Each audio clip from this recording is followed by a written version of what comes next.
Thank you. Good afternoon. Do we have a handheld mic? All right, I'll walk around with this.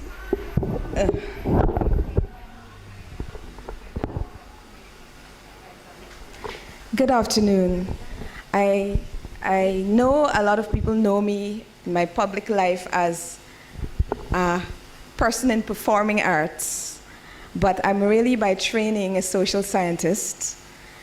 So this is one of the first public outings for my work as a social scientist. I'm not a historian, so Dr. Rose and Tommy Payne at the back, I'm approaching this from a social scientist lens.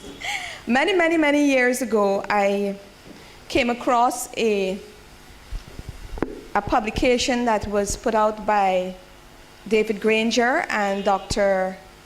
Nigel Westmus. It was funded by UNESCO, and it was a list, basically, practically a list of the periodicals and papers that had existed in Guyana from slavery days, colonial days, right up to 1999. And David Granger, who was teaching me history at the university somewhere around that time, was really trying to sell these books, and we didn't really want them, you know, as the young students. But he impressed upon me to buy one. And it's one of the happiest decisions I've made in my life. Because one day I was sitting in the airport, had the book in my bag, and I was bored, I didn't have anything to read. And I started to look through this thing, and literally to read it seriously out of just boredom. And I became fascinated with the whole question of how many periodicals and papers there were, the period in which they were being published, and the fact that the average life of a paper in the earlier period, say before 1926, was about 12 to 16 months. So we had a number of periodicals at the time being published, but they disappeared as quickly as they came up.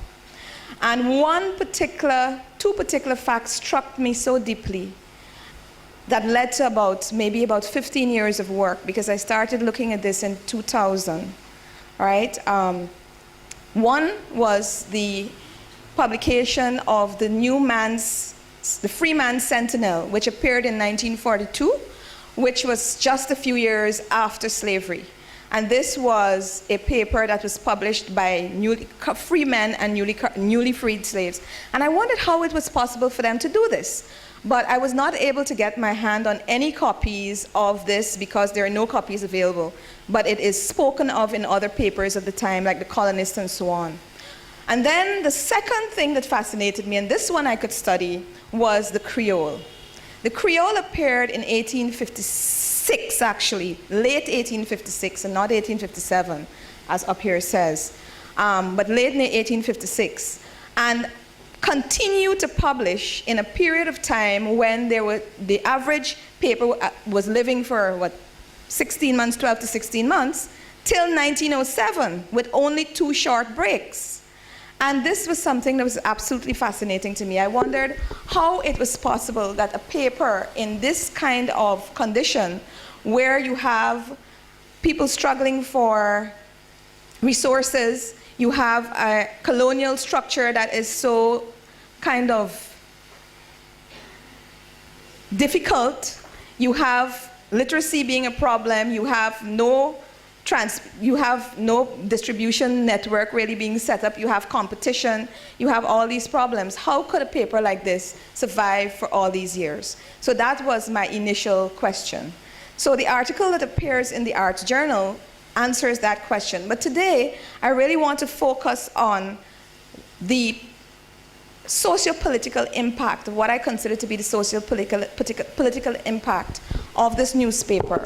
Because if you read what the Creole was saying back in 1857, 1880, 1905, you would wonder if you're reading a paper today.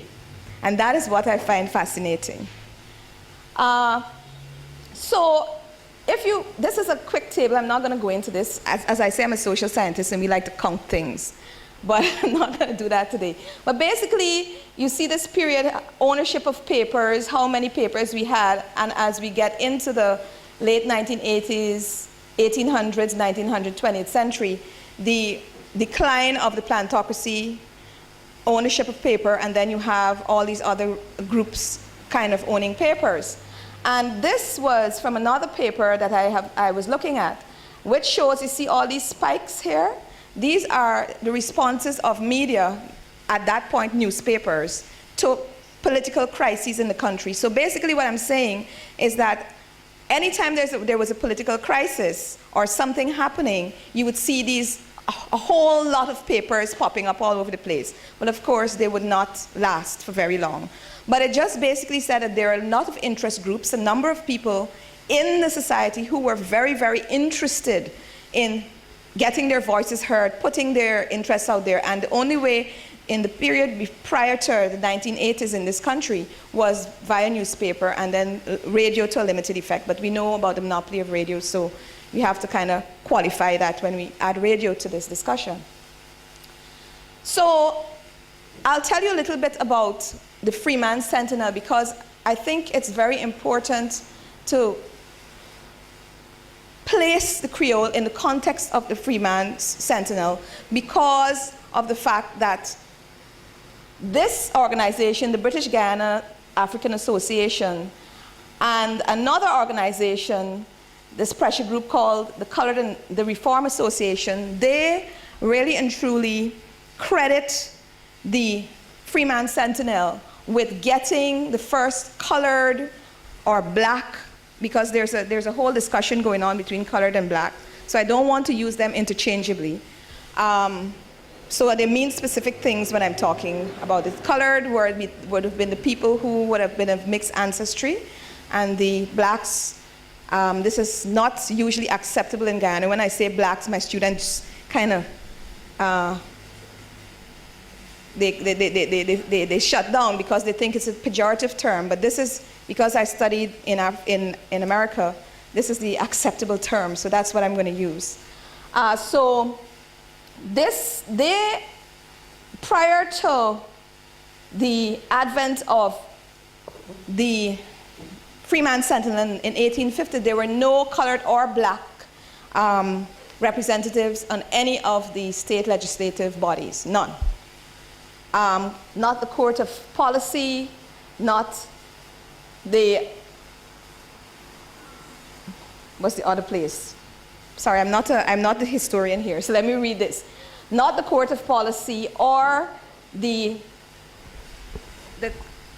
Tommy, what is it? The Combined Court, or the Combined Court, right? So there was none of the bodies. So my focus is media.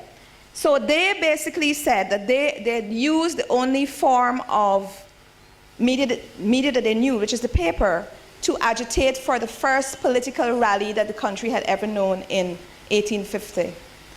They used the paper. They would write in the paper, people would walk around, they would read it on the bottom houses, they would send it around the country by boat. They would have people gather by the marketplace, they would cry, and you would read it, and they actually were able to amass 5,000 signatures at this first political rally.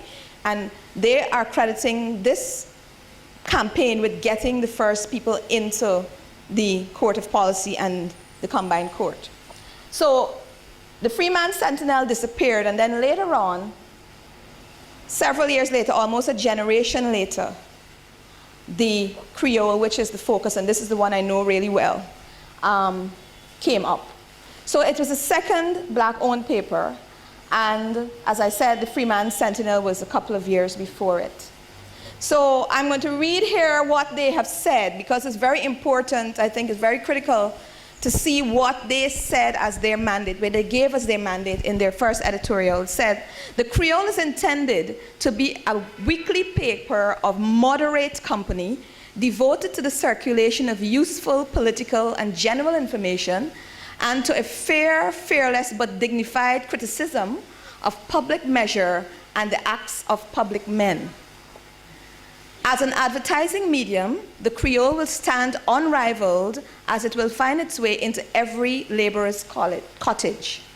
It will be a poor man's journal in every sense of the term, and there is no need of a poor man's, and is there no need of a poor man's journal in this colony? It is not an undeniable fact that to be poor is to be unrepresented, is it not?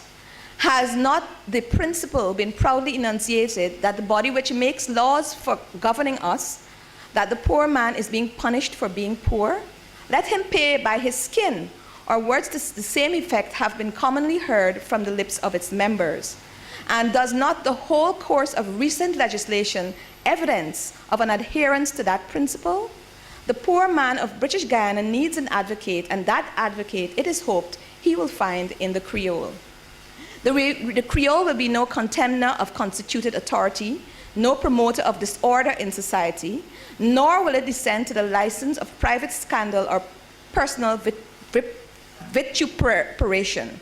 But in matters that come legitimately within the large range of newspaper discussion. No fear is entertained that by an independent, dignified, and temperate advocacy of popular rights, it will not only merit but receive support from all, of whatever grade or color, who love fair play and depreciate tyranny. To the Creoles, the name itself is an appeal, and notwithstanding, the whole race of them are at the present laboring under misinterpretations and calumnies for crimes and outrages committed by the lowest of them. And common among the lower order of all races is the highest civilized countries. It is to be hoped that in the conduct of the journal and the support afforded to it, there will be no occasion for any to feel ashamed for the name.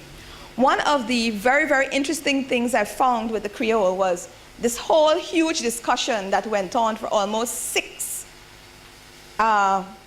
editions about why they were calling themselves Creole, if it was okay for Creole to be called Creole, if it was not pejorative, why weren't we calling ourselves, the Africans, Sentinel. So this was a very, very spirited discussion. But one of the first things that the Creole started to do was there was this Governor Wodehouse, whose name is etched in my mind, because Governor Wodehouse took a lot of the brunt of the Creoles' ire. He was, as far as they were concerned, the incarnation of the devil on earth for the number of things that he would do that were punitive to the Africans. And they devoted a lot of their time to, first of all, covering what was happening in these legislative bodies. They would actually write verbatim notes. Right? So they were covering here a lot of the proceedings of the Court of Policy, the Combined Court, and all these various bodies, and actually telling you who said what verbatim. So people actually had an insight into what was happening in the paper.